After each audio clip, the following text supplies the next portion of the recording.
नमस्कार, आप देख रहे हैं हमारा खास शो वंदे भारत। मैं हूं आंचल गुलाटी गुंबर और इस शो के जरिए हम राज्यों से जुड़ी तमाम जो बड़ी खबरें हैं जो आपकी जिंदगी पर डालती हैं असर, वो करते हैं साझा। तो आइए सीधे रुख करते हैं इस वक्त की प्रमुख सुर्खियों का वंदे भारत में। तो सबसे पहले आज हम वंदे भारत में बात करने वाले हैं विकसित गुजरात की नई पहचान वडनगर की। कैसे ये वडनगर अब हम कह सकते हैं एक युगांतकारी अध्याय लिख रहा है विकास के लिहाज से। आइए जानेंगे हम इस बार के वंदे भारत में, और इसी से शुरुआत करते हैं क्योंकि गुजरात का जो वडनगर है उसका समृद्ध इतिहास रहा है और पता है वो करीबन 2500 वर्ष प्राचीन है। ये देश के प्रधानमंत्री नरेंद्र मोदी का गृहनगर भी है। प्रधानमंत्री नरेंद्र मोदी के विकसित भारत के विजन के तहत अब वडनगर समावेशी शहर विकास और सांस्कृतिक संरक्षण की एक नई गाथा लिख रहा है। सभी के लिए घर, यही तो विकसित गुजरात का विजन है। और आपको बताएं कि गुजरात का जो मॉडल है वो अपने आप में कई कह सकते हैं राज्यों के लिए प्रेरणा स्रोत रहा है। और अब वडनगर शहर गुजरात का पहला झुग्गी मुक्त शहर बनने की ओर तेजी से अग्रसर है। देखिए रिपोर्ट के जरिए। भारत के सबसे प्राचीन जीवित शहरों में से एक वडनगर, जिसका इतिहास लगभग 2500 वर्षों पुराना है और जो प्रधानमंत्री नरेंद्र मोदी का गृहनगर भी है, अब गुजरात का पहला झुग्गी मुक्त शहर बनने की दिशा में आगे बढ़ रहा है।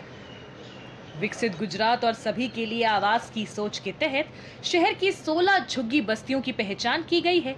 लाभार्थियों की सूची तैयार की जा चुकी है और इस सभी पात्र परिवारों को सम्मानजनक आवास उपलब्ध कराने के लिए पुनर्वास की प्रक्रिया जारी है। વડનગર વિસ્તારમાં કુલ 16 જગ્યાએ સ્લમ પોકેટ આવેલા છે, જે મુખ્ય અમારા રિંગ રોડની આજુબાજુ છે. અને આ સ્લમ વિસ્તારને કાચા મકાનોના ધારકોને સરકાર દ્વારા સ્લમ ફ્રી સિટી બનાવીને પાકા મકાનો આપવાનું એક આયોજન કરવામાં આવ્યું છે. કુલ 47,000 ચોરસ મીટર જગ્યા આનાથી ખુલ્લી થશે અને આ જગ્યા રસ્તાની પેરીફેરલ વિસ્તારમાં હોય તો રસ્તા પહોળા થશે અને ભવિષ્યમાં લોકોને આનો બહુ મોટો લાભ મળશે. गुजरात सरकार सम्मानजनक पुनर्वास सुनिश्चित करने के लिए स्थायी आवास, पारदर्शी क्रियान्वयन और विशेष निगरानी व्यवस्था के माध्यम से कार्य कर रही है। इससे लोगों के जीवन स्तर में सुधार होने के साथ साथ वडनगर में सतत शहरी विकास और बुनियादी ढांचे को भी बढ़ावा मिल रहा है। સરકારને સારું પગલું લીધું છે અહીંયા કે જે અમને કાચા મકાનમાંની અમને પાકું મકાન આપવા બહુ સરસ કરી રહી છે, સારું પગલું ભરી રહી છે.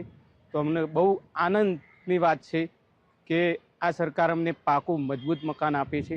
એ સરકારશ્રીની કામગીરીથી ખૂબ જ ખુશ છીએ અને સરકારશ્રી તરફથી અમારી અપેક્ષા છે કે વ્યવસ્થિત પાકા મકાનો બધી આપે અને પછીથી અમને જગ્યાથી દૂર કરવામાં આવે. બાંધકામો જે જૂના દબાણમાં છે પછીથી દૂર કરી આપે અને નવા સામે બાંધકામ મકાનો બાંધી આપે એવી આશા છે અમારી.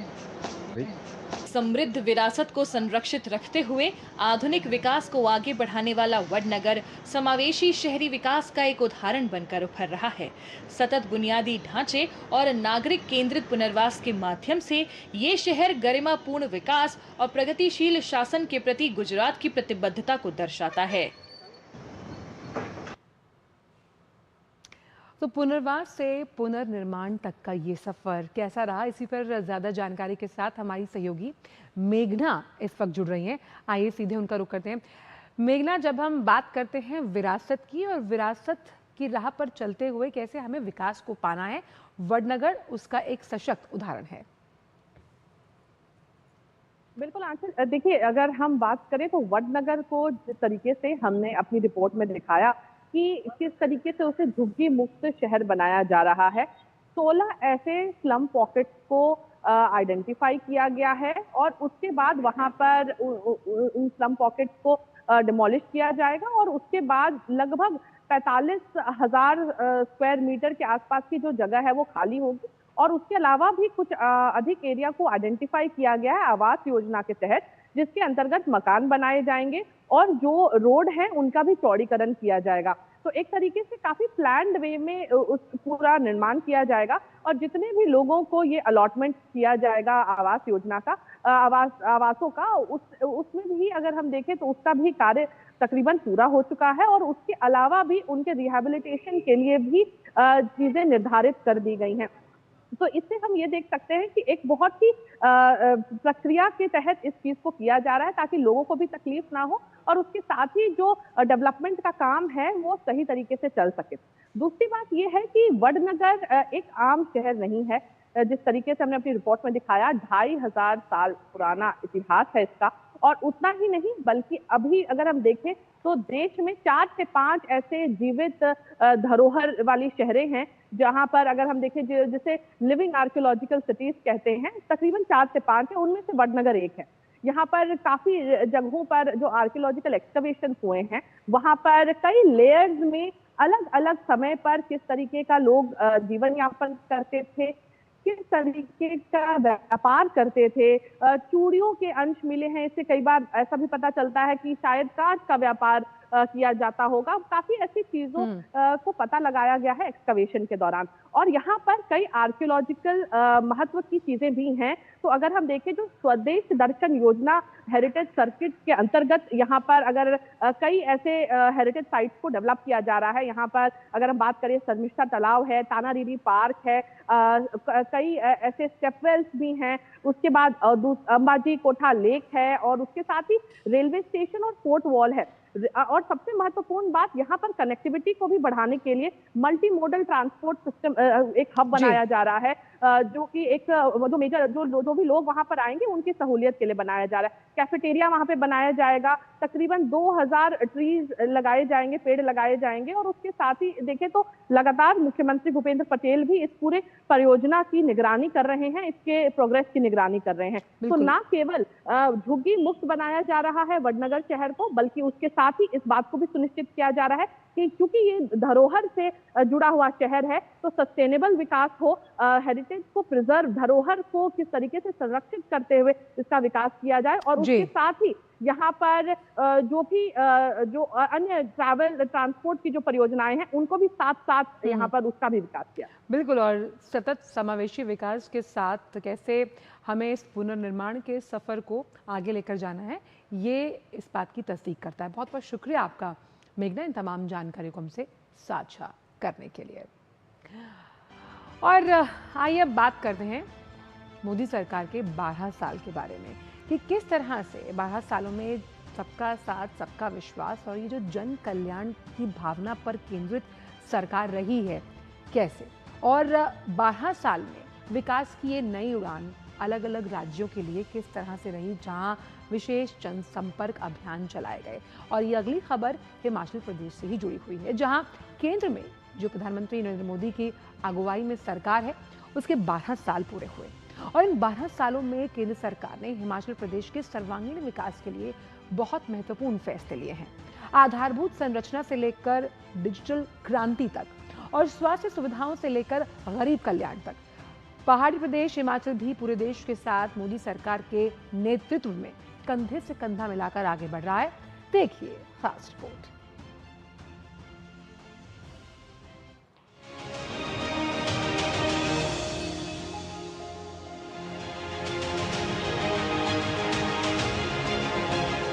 प्रधानमंत्री नरेंद्र मोदी के नेतृत्व में केंद्र सरकार के 12 वर्ष पूरे होने के अवसर पर देश भर में विशेष जनसंपर्क अभियान चलाया जा रहा है। हिमाचल प्रदेश भी इस विकास यात्रा का प्रमुख भागीदार रहा है, जहां स्वास्थ्य, सड़क, शिक्षा और सामरिक दृष्टि से महत्वपूर्ण परियोजनाओं को नई रफ्तार मिली है। सबसे बड़ी उपलब्धियों में बिलासपुर में स्थापित हुआ एम्स बिलासपुर शामिल है। लगभग 1350 करोड़ रुपए की लागत से विकसित इस संस्थान में 750 बिस्तरों वाला अस्पताल, ट्रॉमा सेंटर, मेडिकल कॉलेज और नर्सिंग कॉलेज स्थापित किया गया है। इससे हिमाचल प्रदेश के लोगों को सुपर स्पेशलिटी स्वास्थ्य सेवाएं राज्य के भीतर उपलब्ध हुई हैं और चिकित्सा शिक्षा को भी नई दिशा मिली है। उच्च शिक्षा के क्षेत्र में भी सरकार ने Indian institute of management Sirmaur, Indian institute of information technology Una तथा केंद्रीय विश्वविद्यालयों और तकनीकी संस्थानों को मजबूत करने की दिशा में कार्य किया है। इन संस्थानों ने हिमाचल प्रदेश को राष्ट्रीय शिक्षा मानचित्र पर नई पहचान दिलाई है और भारत की युवा शक्ति को राष्ट्र निर्माण के लिए प्रेरित करने व राष्ट्रीय विकास में भागीदार बनाने में ये संस्थान बेहतरीन भूमिका निभा रहे हैं। सड़क एवं आधारभूत संरचना के क्षेत्र में सबसे बड़ी उपलब्धि 9 किलोमीटर के करीब लंबी अटल टनल है, जिसका उद्घाटन वर्ष 2020 में हुआ था। ये दुनिया की सबसे लंबी हाईवे सुरंगों में से एक है, जो 10,000 फीट से ज्यादा ऊंचाई पर स्थित है। इस सुरंग से मनाली और लाहौल स्पीति के बीच पूरे वर्ष संपर्क संभव हुआ है और मनाली लेह मार्ग की दूरी लगभग 46 किलोमीटर और यात्रा समय 4 से 5 घंटे तक कम हुआ है। इससे पर्यटन, व्यापार और सामरिक दृष्टि से महत्वपूर्ण क्षेत्रों को बड़ा लाभ मिला है। सीमा सड़क संगठन यानी बीआरओ द्वारा किन्नौर और लाहौल स्पीति के क्षेत्रों में कई रणनीतिक परियोजनाएं चलाई जा रही हैं। इन परियोजनाओं के जरिए सीमावर्ती क्षेत्रों में विकास और पर्यटन को बढ़ावा देने की कोशिश की जा रही है। अटल टनल के बाद शिंकुला टनल और पुदुम दारचा सड़क परियोजनाओं जैसे महत्वाकांक्षी कार्य किए जा रहे हैं। राष्ट्रीय राजमार्गों के विस्तार में भी पिछले 12 सालों में उल्लेखनीय प्रगति हुई है। भारतमाला परियोजना के तहत भी हिमाचल की सड़क कनेक्टिविटी को विशेष महत्व दिया गया है। रेल संपर्क के क्षेत्र में हिमाचल को पहली बार आधुनिक रेल सेवाओं का लाभ मिला है।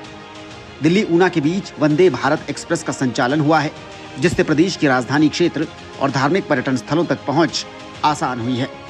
इसके अतिरिक्त चंडीगढ़ बद्दी रेल लाइन और भानुपल्ली बिलासपुर बैरी रेल परियोजना को आगे बढ़ाने के लिए केंद्र सरकार ने वित्तीय सहयोग प्रदान किया है। इन परियोजनाओं के जरिए देश के साथ साथ हिमाचल प्रदेश में भी तमाम आधुनिक आधारभूत सुविधाएं मजबूत करने का प्रयास किया गया है। स्वास्थ्य, पर्यटन, सीमावर्ती क्षेत्र और डिजिटल सुविधाओं के जरिए प्रदेश को विकास की नई रफ्तार देने की एक कवायद शुरू की गई है और पिछले 12 सालों में हिमाचल प्रदेश केंद्र सरकार की तमाम परियोजनाओं के जरिए विकास की नई इबारत लिख रहा है। Bureau report, DD news, Shimla. तो सरकार ने जिस तरह से काम किया उसमें विशेष जनसंपर्क अभियान की अहम भूमिका रही। आइए आपको बताते हैं कैसे, क्योंकि विशेष जनसंपर्क अभियान जो था वो सीधा संवाद का एक सेतु बना। अब इसमें तमाम जो सरकार की जन कल्याणकारी योजनाएं थी उसका प्रचार प्रसार किया गया और चेक्स एंड बैलेंसेस का जो सिस्टम है, यानी कि योजनाओं का जो प्रचार प्रसार हुआ उसका रिपोर्ट कार्ड, यानी कि योजनाओं के क्रियान्वयन के बाद आखिरकार इसका लाभ कैसे जो अंतिम पायदान पर खड़ा व्यक्ति है उस तक पहुंचा है और साथ ही साथ समस्याओं का समाधान आखिर हो रहा है या नहीं। और इसी पूरी खबर पर ज़्यादा जानकारी के साथ धर्म प्रकाश इस वक्त जुड़ रहे हैं। सीधा उन्हीं का रुख करते हैं। धर्म प्रकाश, चाहे हम स्वास्थ्य क्षेत्र की बात करें, हम बात करते हैं कनेक्टिविटी की, हम बात करते हैं शिक्षा क्षेत्र की, मोदी सरकार के जो 12 साल हैं वो जन सेवा, समर्पण और जन कल्याण से जुड़े हुए रहे, जिसमें हिमाचल प्रदेश की भी प्रगति हुई है। बिल्कुल आंचल, हिमाचल प्रदेश को प्रगति के पथ पर आगे बढ़ाने को लेकर पिछले 12 सालों में जो फैसले केंद्र सरकार की तरफ से लिए गए हैं वो बेहद बेहतरीन साबित हुए हैं, क्योंकि उनकी वजह से हिमाचल प्रदेश हर क्षेत्र में आगे बढ़ने में कामयाब हुआ है और निरंतर आगे बढ़ता जा रहा है। बड़े फैसलों का जिक्र अगर करें तो चाहे वो स्वास्थ्य का क्षेत्र हो, चाहे पर्यटन का क्षेत्र हो, चाहे सड़क अवसंरचना का क्षेत्र हो, मेडिकल फील्ड के साथ साथ रेल परियोजनाओं का जिक्र हम करें, हर क्षेत्र में केंद्र सरकार की तरफ से तमाम ऐसी सौगातें हिमाचल को दी गई हैं जिसकी वजह से हिमाचल का जो विकास है और आम आदमी को जो लाभ है वो मिला है। स्वास्थ्य क्षेत्र में all India institute of medical science Bilaspur एक सबसे बड़ी उपलब्धि मानी जा रही है, जिसका हाल ही में करीब 4 साल पहले 2022 में जो लोकार्पण किया गया, उद्घाटन किया गया और हिमाचल प्रदेश में स्वास्थ्य के क्षेत्र में केंद्र सरकार की ये बेहतरीन उपलब्धि रही है। तमाम आधुनिक सुविधाएं मेडिकल फील्ड में यहाँ पर मौजूद है। 750 बिस्तरों का अस्पताल है, इसके अलावा नर्सिंग कॉलेज इसमें है, मेडिकल कॉलेज इसमें है, ट्रॉमा सेंटर इसमें है और आधुनिक तकनीक के स्वास्थ्य सेवाओं को लेकर जितनी भी सुविधाएं होती हैं वो सारी इसमें मुहैया करवाई गई है, जिसकी वजह से अब गंभीर बीमारियों की स्थिति में या फिर आपातकाल की स्थिति में लोगों को बाहरी राज्यों में दिल्ली जैसी या चंडीगढ़ पीजीआई जैसी जगहों के लिए जाना नहीं पड़ता। तो ये एक बेहतरीन उपलब्धि स्वास्थ्य क्षेत्र में है। साथ ही मेडिकल फील्ड में नालागढ़ में एक मेडिकल साइंस सेंटर बनाने की भी कवायद की जा रही है, वो भी चिकित्सा के क्षेत्र में एक बड़ी सौगात केंद्र सरकार की तरफ से। देश भर में चुनिंदा ऐसे संस्थान बन रहे हैं जिसमें नालागढ़ को खासकर चुना गया है। बद्दी वैसे ही मेडिकल फील्ड में काफी डेवलप्ड एरिया हिमाचल का माना जाता है। सड़क अवसंरचना का जिक्र करें तो जो शिमला कालका जो 4 लेन है या फिर मंडी पठानकोट 4 लेन है या फिर किरतपुर 4 लेन है, ये जो सड़क परियोजनाएं हैं केंद्र सरकार की तरफ से हिमाचल को मुहैया करवाई गई है। और इसी तरह रेल सेक्टर में भी बड़ी उपलब्धि भानुपल्ली रेल लाइन जो है वो केंद्र की तरफ से प्रदान की गई है। और अभी हाल ही में जो वंदे भारत पहली वंदे भारत जो हिमाचल को मिली है। देश भर में चुनिंदा वंदे भारत जो ट्रेनें हैं वो चलाई गई हैं, लेकिन हिमाचल प्रदेश को जो दिल्ली और ऊना के बीच पहली वंदे भारत की जो सौगात है वो अभी कुछ ही वक्त पहले केंद्र सरकार की तरफ से प्रदान की गई है। तो रेल लाइन हो, सड़क संरचना हो, स्वास्थ्य का क्षेत्र हो, अटल टनल का हमने जिक्र किया। अटल टनल एक अपने आप में बहुत बड़ी उपलब्धि रही है। सीमावर्ती क्षेत्रों का अगर जिक्र करें तो वहां पर केंद्र की तरफ से सड़क अवसंरचना को बेहतर करने के लिए एक बेहतरीन प्रयास और बेहतरीन परियोजना रही है, जिसका फायदा न सिर्फ पर्यटन के क्षेत्र में मिल रहा है बल्कि सीमावर्ती जो क्षेत्र हैं, जो हमारे भारतीय सेना के जवान हैं, उनको भी इसका फायदा मिल रहा है। तो ये तमाम जो सौगातें हैं केंद्र सरकार की तरफ से वो प्रदान की गई है पिछले 12 सालों में। बहुत बहुत शुक्रिया धर्म प्रकाश इन तमाम जानकारी को हमसे साझा करने के लिए। और साफ तौर पर ये दर्शाता है कि हिमाचल प्रदेश में चाहे हम जिन भी अलग अलग क्षेत्रों की बात कर रहे हैं, ये प्रगति के सूचक हैं। जिस तरह की जन कल्याणकारी योजनाओं का फायदा लोगों तक पहुंच रहा है। बहुत बहुत शुक्रिया इन तमाम जानकारी को हमसे साझा करने के लिए। वक्त ब्रेक का, ब्रेक के उस पार आकर बात करेंगे माँ गंगा से जुड़ी हुई। खाने में मेरी क्वीन के लिए क्या है? किंग मटर पनीर, किंग बैगन भरता, king veg pulao, king palak paneer kofta. ये सब किंग क्यों? क्योंकि ये सब बना है MDH किचन किंग से आपका बॉस। MDH किचन किंग, असली किचन किंग। MDH। क्या आप उत्तर प्रदेश में अपनी मातृभूमि से दूर देश या विदेश में बसे हुए हैं? अब आप अपने पैतृक गांव की तरक्की में योगदान देना चाहते हैं? उत्तर प्रदेश सरकार लेकर आई है मातृभूमि योजना, एक ऐसी पहल जहां आप अपने गांव के विकास में भागीदार हो सकते हैं। आपके द्वारा विकास कार्यों में 60% योगदान देने पर शेष 40% खर्च राज्य सरकार वहन करेगी और आपका या आपके पूर्वजों का नाम चयनित परियोजना के शिलापट पर अंकित किया जाएगा।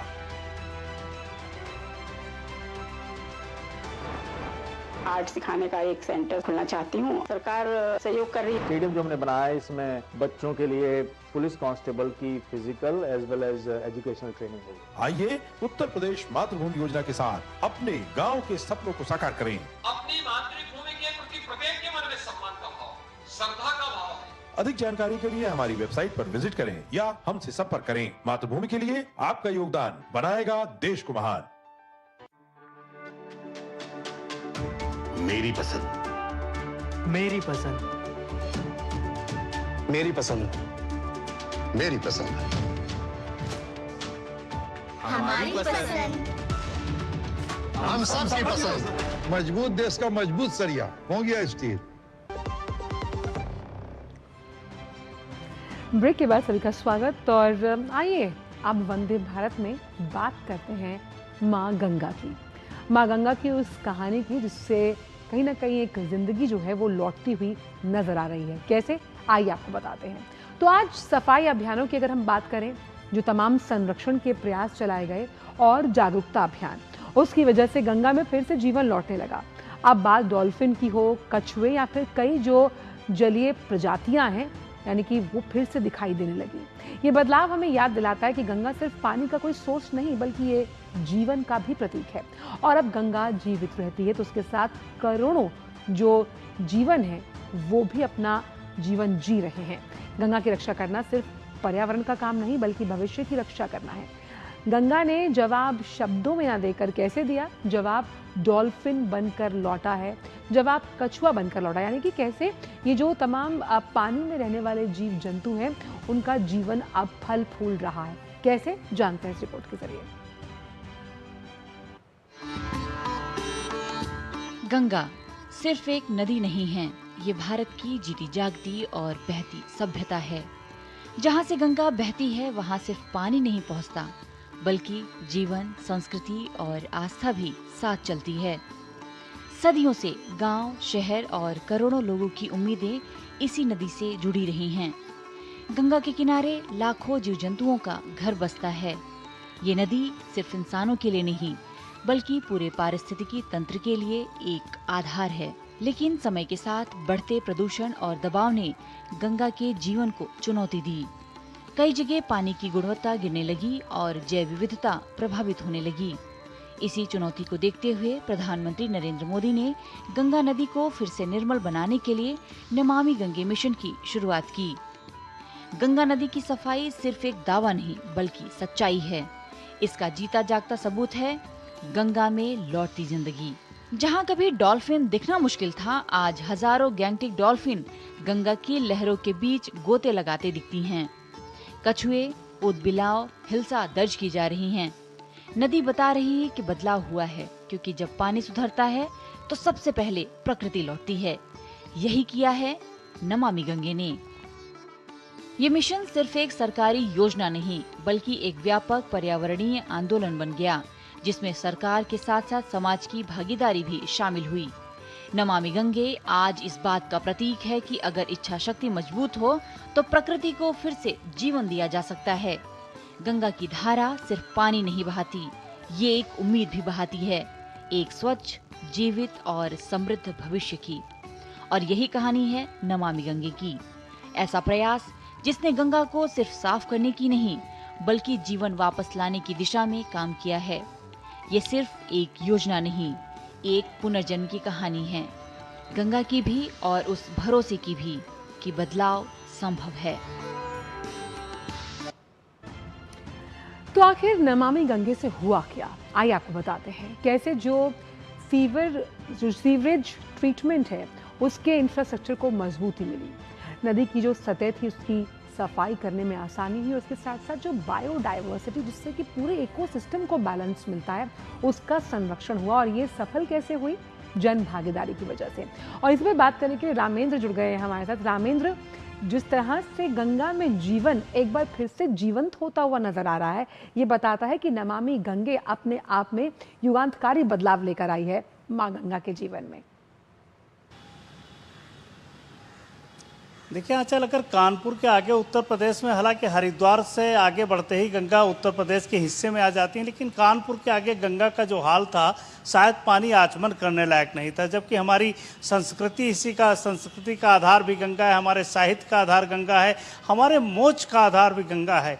तरण तारणी माँ गंगा को किस तरह प्रदूषित किया गया था। और ये कहा जाता है कि जो बैक्टीरियोफेज गंगा में पाया जाता है, इसमें कोई भी कचरा डाला जाए 10-5 किलोमीटर बाद पानी साफ हो जाता है और कचरा नीचे बैठ जाता है और जो जीव जंतु उस कचरे को खत्म कर देते हैं। लेकिन जब इंडस्ट्रियल कचरा आता है, औद्योगिक कचरा आता है, केमिकल का कचरा आता है, तो गंगा के पूरे पानी को समाप्त कर देता है। उसके बाद इसको कचरा समाप्त करने की क्षमता ही उस पानी में समाप्त हो जाती है।